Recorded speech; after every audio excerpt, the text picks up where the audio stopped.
भंडारा जिले में वैनगंगा नदी पर जल पर्यटन विकास के प्रथम चरण के कार्य का मुख्यमंत्री एकनाथ शिंदे ने भूमि पूजन किया। जल पर्यटन के प्रथम चरण के लिए 102 करोड़ रुपए स्वीकृत किया गया है।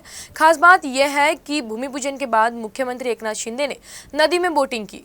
सोमवार को मुख्यमंत्री एकनाथ शिंदे भंडारा जिले में विविध विकास कार्यों के भूमि पूजन के लिए पहुंचे थे। 547 करोड़ रुपए की लागत से भंडारा जिले में होने वाले विविध कार्यों का मुख्यमंत्री ने भूमि पूजन किया।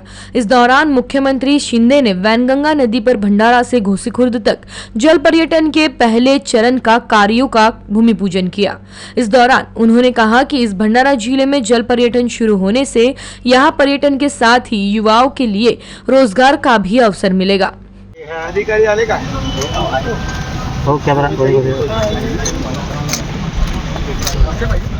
खास बात तो यह है कि इस दौरान मुख्यमंत्री शिंदे ने भी वैनगंगा नदी में बोटिंग का अनुभव लिया।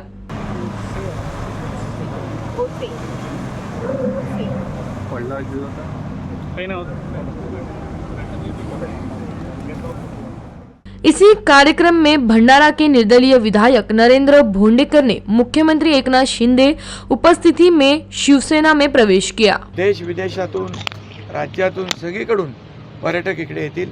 आपल्या खरं म्हणजे महाराष्ट्राला एक पर्यटनामध्ये खूप मोठा वाव आहे। हे असे गोसीखुर्दसारखे अनेक प्रकल्प आहेत आणि या प्रकल्पांमध्ये आपल्याला मोठ्या प्रमाणावर अशा प्रकारचे जलपर्यटन केंद्र सुरू करता येतील। आपल्याला 720 किलोमीटरचा समुद्र किनारा पण आहे आणि त्यामुळे मोठे प्रकल्प आपल्या राज्यामध्ये सुरू झाले